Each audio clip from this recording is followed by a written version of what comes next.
প্রভু ভোজ মিটিং আছে? কতজন জানেন যে আজকে আমাদের প্রভু ভোজ মিটিং আছে? কতজনের বাপ্তিস্ম হয়েছে? হাতকে ওঠাবো আমরা। কতজনের এখানে বাপ্তিস্ম হয়েছে?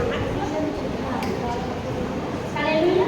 যতজনের এখানে বাপ্তিস্ম হয়েছে হাতকে তোমরা ওঠাও।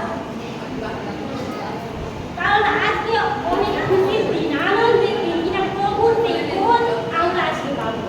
প্রভুর রক্তের সঙ্গে আমাদের রক্ত, প্রভুর দেহের সঙ্গে আমাদের দেহ আজ মিলিত হবে। আজ আমরা নতুন এক সামর্থ্যকে দেখবো, নতুন এক অভিষেককে আমাদের জীবনে দেখবো।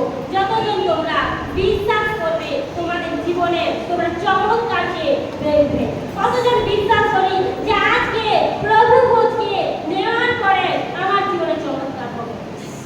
আমার জীবনে এখানে কেউ ভেবো না যে আমি বাপ্তিস্ম নেইনি, আমি প্রভু ভোজ পাবো না, এই নয় যে আমার জীবনে আশীর্বাদ আসবে না। প্রত্যেক জনের জীবনে পরমেশ্বর আশীর্বাদকে দেবে। কারণ পরমেশ্বর তার দাসকে সেইভাবে এখানে প্রেরিত করছে, সেই অভিষেকের সঙ্গে এখানে প্রেরিত করছে। পরমেশ্বরের দাস যখন বেদিতে আসবে, তোমাদের জন্য প্রার্থনা করবে, তোমাদের জীবনে বন্ধন তোমরা ভাঙতে দেখবে, তোমাদের জীবনে বড় বড় রোগ থেকে তোমরা সুস্থ হতে দেখবে। কারণ পরমেশ্বরের দাসকে পরমেশ্বর অভিষেক করেছে, পাঠিয়ে যে কোনো মনুষ্য নয়, পরমেশ্বর স্বয়ং অভিষেক করেছে। দেখো আমরা যদি মুসার কাহিনী পড়ি, সেখানে তিনি যখন 40 দিবারাত্রি উপবাস প্রার্থনার মধ্যে ছিল, পরমেশ্বরের এক নবী, পরমেশ্বরের এক দাস মুসা, সে 40 দিবারাত্রি পরমেশ্বরের অনাহারে উপবাসে ছিলেন। আর তিনি সেই 40 দিবারাত্রি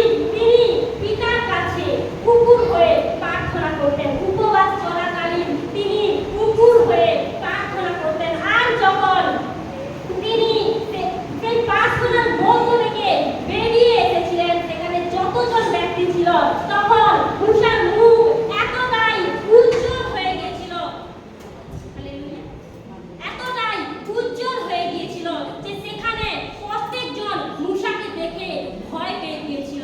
কারণ কি ছিল না, সেই ব্যক্তিকে দেখেছিল যে তার মধ্যে সেই জ্যোতি। দেখো মুসা সেখানে একজন মনুষ্য ছিল, পরমেশ্বরের দাস ছিল, সেখানে মুসার মধ্যে সেই পাওয়ার ছিল, সেই ক্ষমতা ছিল। কারণ সে উপবাসের মধ্যে ঘন্টার পর ঘন্টা প্রার্থনা করত, ঘন্টার পর ঘন্টা উপুর হয়ে পরমেশ্বরের কাছে জানু পাতিত হয়ে, হাঁটু পাতিত হয়ে ঘন্টার পর ঘন্টা প্রার্থনা করত। আর ঘন্টার পর ঘন্টা প্রার্থনা করাতে তার মুখে সেই রশ্মি আসতো, তার মুখে সেই জ্যোতি আসতো। সেই জ্যোতির দিকে মনুষ্য তাকাতে পারতো না, ভয় পেত।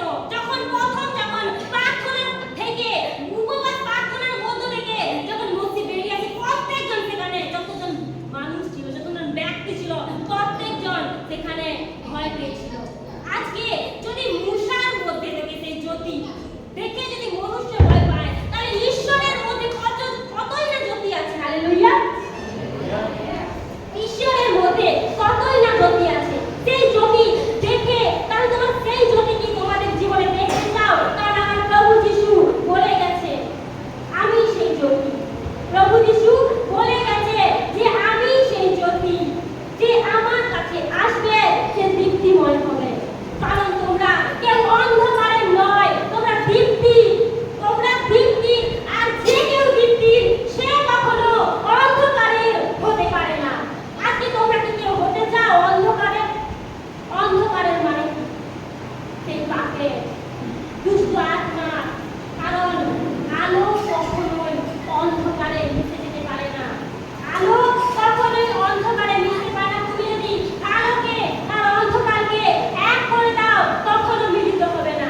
আলো আলোর কাজ করবে আর অন্ধকার অন্ধকারের কাজ করবে। তাই তোমাদের প্রত্যেক জনের উচিত অন্ধকার থেকে আলোর জগতে ফিরে আসা।